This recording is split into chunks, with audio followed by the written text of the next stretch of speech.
DC here. Hi, guys and gals. Well, hope you're well. It is Monday, and Monday, as I've said many, many times, is often the day I do some tags. Just finished doing Jasmine's 5 question tag, and we'll be moving on to Dave Nicholson's last Saturday 7 question tag. Hi there, Dave, and hope that you are well. So let's see what I can do with these 7 questions. Question 1.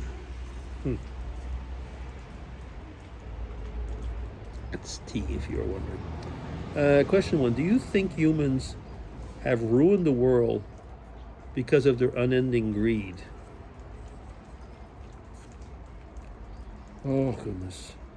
I think humans would be able to ruin everything, I guess. But you know what? There's not only unending greed. I mean, we are, as I was going to say, as the created beings that we are everything but perfect. And greed is one of the problems that we have. We have been made, I still find, with, we've been you know my worldview. So we've been created with what I call the image of God, which is being tainted. And so, the world, we certainly, if we were on our own and we keep going, we would probably ruin it, I guess, because we wouldn't be able, and we wouldn't find the resources on our own to be able to solve it. Having said that, though, is that by the fact that many of the world's people have seen the light, there's a lot of good that's also in the world. So, I mean, it's not a yin and yang. I'm not trying to say that. But just the unending greed is, I was just going to say it's not enough, but, it could be. I mean, there's enough evil out there to ruin the world. But there's good as well. And that good as a source. Okay. Enough said. Question 2. If there could be one law or rule that you could implement all over the world, what would it be? That is a difficult one because it goes and gets into, if it's implemented and forced, it does touch our free will, doesn't it? At the same time, I mean, we try to live in countries and in a world where there's a rule of law. But, what would it be? The golden rule? Now, I'm not even going to try and get into a theological discussion, but what is the golden rule in that respect? I mean, it's, love your neighbors as you do yourself, Think about it in that way. And do good to one another. If you use those simple rules, and if they were not only a law or rule, but if you were able to, what was it said? If you were able to implement it, but if you were able to implement it into people's hearts, which, you know what I'm saying, that's not something that's going to happen, but that would be actually something that would change the world, wouldn't it? Can you hear the rain? Yeah. Now, I mean, somebody might say, well, you could force a theocracy or something like that. You can't. For one thing, I mean, that would, again, go against our free will. So, I don't know, there's something about that wouldn't be right. But, like I say, if you could have somehow change the people's hearts and have them know about the golden rule. So I'm being, just darkened. Why did it do that? Anyway, so you like I said it many times, you know my worldview. I mean, but I'm trying not to make it into a theological attack. Okay. Did you notice it just darkened? Is that outside or something? Anyway, whatever. Question 3. What one step in history do you think improved the world even a bit?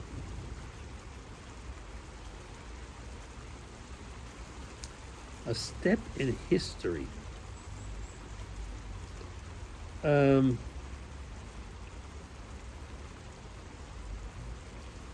Now, that's not a scientific creation, I guess. I mean, a scientific discovery, not creation, a scientific discovery. Well, it could be, I suppose, but I think that if we look at what improved the world was once there started to be travel, discovery. Now, some people might say that's exactly what destroyed the world, but that meant that there was starting to be sharing of common knowledge, going from one place to another. We're almost getting into the first question about unending greed, but once there started to be shared experiences. For example, I mean, I know like the Roman Empire brought a form of well, for a lot of things. For example, it brought not only government, but it also brought for many places engineering skills and stuff like that. There was a lot of maybe negative sides, but what I mean is that it was the when people started to move around, there was a sharing of knowledge. Yeah, okay. Those are not easy questions. Now, question 4. Do you believe in the concept of universal brotherhood? What the heck does that mean?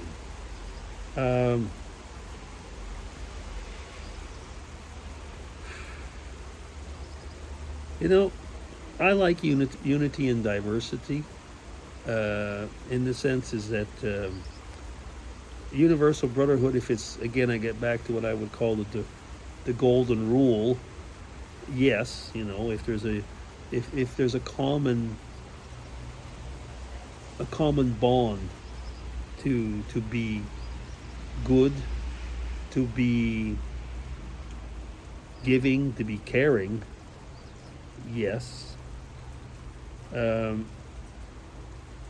again, if it's a question of forcing, like I said, when I mean university and diversity, there's certain moral core which I consider is necessary, and then there's a whole bunch of, we could almost say, gray areas. Now, I'll permit myself to go into, well, for example, political parties or Christian denominations or so on. There doesn't have to be like one unique Christian denomination. There has to be a central core, I was going to say central morals, but then there's a whole bunch of things that, well, like for example, let's be completely pedantic. It doesn't really matter if you stir your soup one way or the other. It doesn't really matter if you put your toilet paper roll on one side or the other. Well, it does, but anyway, I think you know what I mean. But at the same time, what really would matter is that everybody knows that you should not kill, for example. You should not murder. There's a difference between the two, but that's not part of the question of the tag. Okay, I kind of answered. Okay, where are we now? Question 5. If you could solve any one world problem, what would you solve?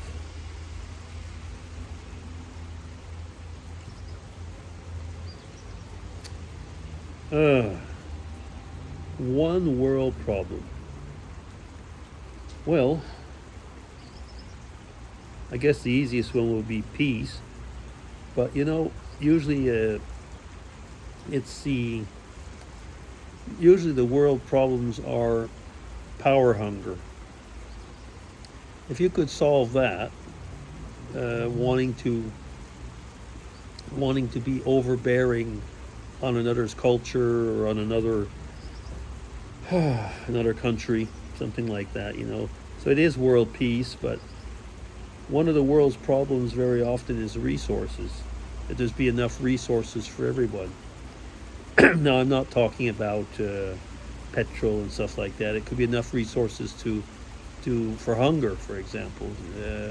But one of the biggest world problems actually is governments that basically, we could almost call it jealousy, that go into another country and try to take over and not let the others live as they want.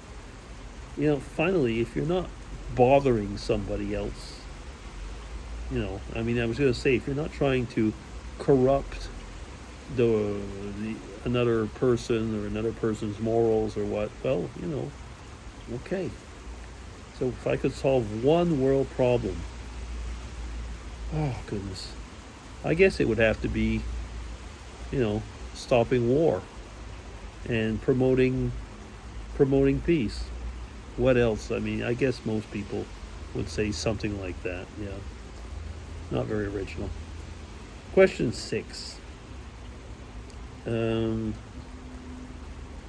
do you see the world in the next 50 years? Oh, it's going to be a complicated place because there's a lot of right now. Actually, there's the whole political landscape in the world has veered to lack of trust, lack of negotiation, lack of polarization. You've got camps, and no camp wants to give. No camp wants to budge. Nobody really wants to talk, and the whole idea in the last few years, you know, of how could I say, the whole idea in the last few years of people making you believe that they're nice and tolerant and all that has, you know, the hypocrisy is gone in that respect. What I mean by that is that these people don't want to be tolerant, don't want to respect you. They want to take care and run the world as they want. And I don't think that this is going to change much in the next 50 years. So the world is going to be a complicated place, I think, in the next 50 years. I won't be there. My grandchildren probably will, yes. But you know, even they'll be getting on, well, in 50 years. So it's not going to be a night. I don't know. I'm not all that optimistic with the world as it is now. But then, you know, something might happen. We'll see. Question 7 and last. Is this world really a place worth living? It is. It is. Because as long as we are there, we can actually make a difference for the people around us. And I think that there is hope for the world. And I've often, like I said, you all know my worldview. I'm a Christian. And I do think the world is a place worth living. But it's a corrupt place. And part of our mission is to help change it. But so that's why I think it really is a place worth living, because we know that I know that something good's going to happen. Even though the question before, I said it's going bad. I don't know when something good is really going to happen. I can't tell the future. So, but I do find the world is a place worth living. Yeah, I do. Okay, I've been talking way too long. DC signing off. Gee, Dave. Deep questions. Take care, everybody. Bye-bye.